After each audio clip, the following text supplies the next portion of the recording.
Hello po sa inyong lahat mga ka-crypto. Ako po si Pinoy Crypto Trader at sa video na ito ay atin pong pag-uusapan ang tungkol dito kay Shiba Inu.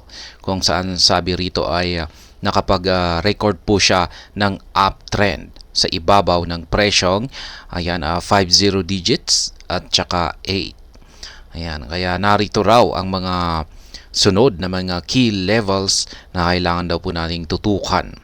At ayan, bago po tayo magpatuloy ay nais ko lamang po munang bigyang linaw ang aking disclaimer kung saan ang nilalaman po ng video na ito ay hindi po ito isang financial advice. For education and information purposes lamang po ang layunin nito. Maliban po dito ay nais ko na rin pong magbigay babala na wala pong kahit anumang group chat ang Pinoy Crypto Trader. Ayan. Sabi rito ay Shiba Inu is currently riding on the ongoing bullish market as it records an uptrend above 50 digits at saka 8 na price level with critical metrics indicating a sustained bullish run. Ayan, may mga critical metrics daw po, mga indicators po ito na nagpapakita ng signal na magpapatuloy ang kanyang bullish run or kanyang pag-angat. Pero ayan, nakikita po natin yung nandito po tayo sa daily chart time frame ni Shiba Inu. Nakikita nga natin na nitong mga nakalipas na araw ay nagpapatuloy ito sa kanyang pag-akyat. At yan na nga, tumagos siya.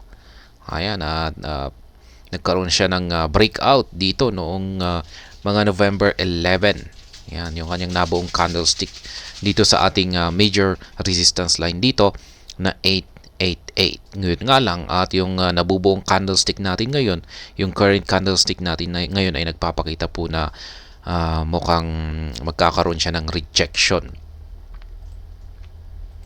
Pero mukhang magkakaroon lamang siguro siya ng retracement dito sa 847. Kaya yan. Balikan natin ang ating balita. SHIB Knight, a prominent Shiba Inu community member, called investors' attention to this upward trajectory on the 1-hour chart. The SHIB investors confirmed that Shiba Inu is now witnessing an uptrend with expectations of a nice pump. Yan po ayon po kay SHIB Knight. Yan, na tinawag po niya yung atensyon ng mga investors ng Shiba Inu. Ayan, sapagkat nakita po niya sa kanyang 1-hour chart time frame ang upward na trajectory. Yan, ito po yung pag-angat na trend direction ni Shiba Inu. The SHIB investors confirm, yan, kinumpirma po ni SHIB Knight na si Shiba Inu ay nakakaranas na ng pag-angat at inaasahan daw po natin na magkakaroon ito ng nice pump o magandang patuloy na pag-angat sa presyo. Yan po ang ayon sa mga sinabi ni SHIB Knight na magpapatuloy lang po daw po ito sa kanyang pag-akyat. Ayan, pero base naman po dito sa ating chart ay may dalawa po kasing matitibay na mga major resistance line. At ewan ko po kung magagawa niya itong basagin or lampasan ng hindi gaanong nahihirapan or hindi nagkakaroon ng mga rejections. Ayan, the chart provided by SHIB Knight highlights this uptrend, indicating that the asset started witnessing it on November 3 when it changed hands between 50 digits 766 and 50 digits 773. Amid a series of dips and swings, the bulls had the upper hand, triggering the latest uptrend. Ayan, nasa yung bulls daw ay nasa kanila yung upper hand. Ibig sabihin ay sila po yung mas nakakalamang or sila yung kumokontrol ngayon sa presyo ni Shiba Inu. Ayan, ito po yung kanyang ipinakitang chart dito. Ayan, kitang-kita po natin na meron siyang inilagay dito na isang trend support line. Ayan. Hindi po natin alam kung anong time frame ang kanyang ginamit rito. 1-hour chart po yata kasi yan po yung binanggit kanina. SHIB's battle above the trend line. The uptrend eventually resulted in an upward trend line on the hourly chart. Ayan, tama po, hourly chart po pala. Which serve as a potent support structure for the asset. The bulls have continuously defended this structure, leveraging it against substantial declines. Ayan, pinigilan daw po ng mga bulls ang presyo, ang market price ni Shiba Inu para hindi bumagsak sa ilalim ng trend line na ito, trend support line na ito. Buoyed by the ongoing bullish sentiment in the market, Shiba Inu reclaimed the 50 digits 8 territory on November 5. Since then, the bears have attempted to drop it below the pivotal price point but to no avail. Ayan, noong November 5 po pala nag-umpisa. Ayan, yung pag-akyat ni Shiba Inu. Ayan, kaila November 5 mula pa ayan sa candlestick na ito. Ayan, dito po siya nag-umpisa na umakyat. Ayan, umakyat po siya. Kaya, ayan. Yesterday, SHIB faced intense selling pressure, seeing it retest the upward trend line. The asset collapsed to a low of 50 digits 780, breaching below the 50 digits 8 stronghold. However, a swift comeback saw Shiba Inu recover its lost values within 3 hours, setting it above the trend line. Yan po yung nangyari. Kitang-kita man naman po natin dito sa ating chart dito. Ayan, malinaw na nakikita natin yung price action na naganap dito kay Shiba Inu. Shiba Inu position. Shiba Inu's current price position represents a crucial point, with key indicators favoring the bulls. Currently changing hands, 50 digits 824. SHIB comfortably trades above the 200 MA or moving average and 50-day moving average. This represents bullish momentum. Ayan, gamit daw po yung dalawang indicator na moving averages na 200-day MA at saka 50-day moving average ay nagpapakita po ito ng bullish momentum. Ayan, kasi naglalaro yung presyo niya sa ibabaw ng dalawang moving averages na ito. At ito yung siyang nag-i-indicate na nasa bullish momentum ito.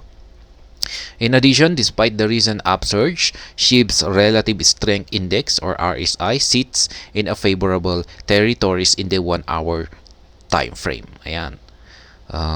Sang-ayon na rin daw po ang RSI na indicator. Ayan, sa makikita natin sa 1-hour time frame nito. Shiba Inu's RSI currently stands at 43.62, is suggesting that the asset may be approaching oversold conditions. Ayan. Ito po yung nandito po sa ilalim, ito po yung RSI niya. Makikita po natin yung ganitong chart sa ating 1-hour chart time frame gamit ang ating RSI. Kaya ayan, malapit na po siya dito sa oversold na ilalim. Ayan, pag nandito sa ilalim ay oversold, nandito sa itaas ay overbought. Kapag oversold ay malapit na po yung ibig sabihin ay kapag oversold ay malapit na pong magbago ng trend direction. Kaya mula sa pagiging bearish ay malapit na itong maging bullish. Ayan, ganyan lamang po yung RSI dito. Naglalaro dito sa ibaba tsaka dito sa itaas. Ayan, kapag overbought naman ay ayan, kung pag nandito naman po siya sa overbought, dito sa zone ng overbought, ay ibig sabihin ay mataas naman po ang posibilidad na ito ay babagsak. Kaya ganyan lamang po yung RSI. This is due to the successive declines noticed on the 1-hour chart.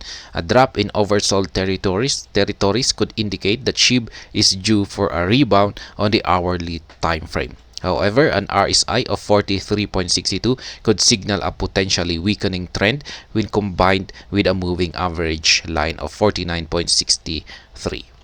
Ayan. Key Shiba Inu levels to watch. Ayan, ito daw po yung mga price levels na kailangan daw po nating bantayan. Should SHIB sustain the uptrend, it would meet severe opposition on its journey to the much coveted ayan, apat na zeros, 4 zeros at saka 1. Magbabawas po siya ng isang zero digit. Yan daw po ang pwede niyang, ito raw po yung kanyang yung presyo na pwede po niyang akyatin.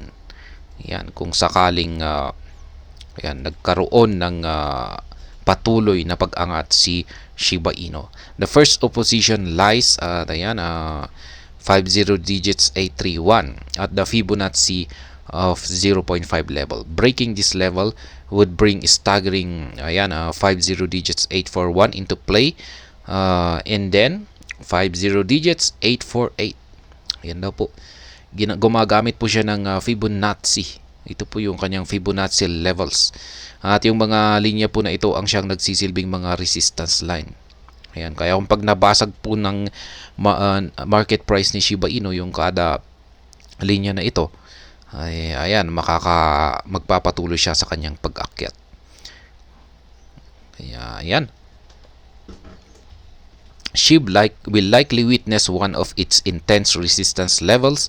At yan, 50 digits 869 at the 1.618 Fibonacci level. A break above this point could see Shiba Inu reclaim the ayan, 50 digits 9 for the first time since August with a solid resistance point at 50 digits 903. Ayan, na parang nakasalalay po yung pag-angat ni Shiba Inu sa pagbabasag sa mga Fibonacci level. Yan, lalong-lalo na yung 1.618 na Fibonacci level.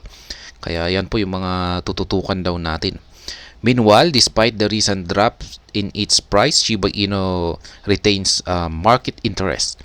Its volume has increased 50.41% over the past 24 hours to $294.7 million. SHIB's market cap stays above $4.8 billion territory, currently at $4.85 billion at the time of reporting.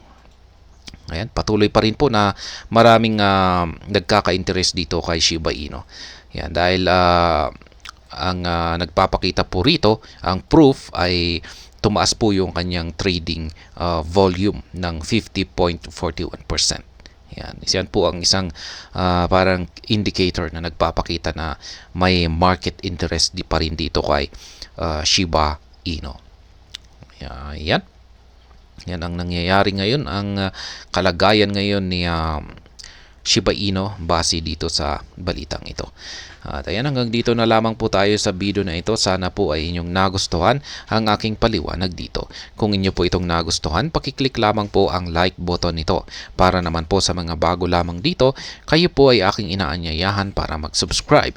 Pakiclick na rin po ang bell icon nito dahil ito po ang siyang magsisilbing notification nito sa mga bago kong videos na akin pong ina-upload sa aking YouTube channel na ito.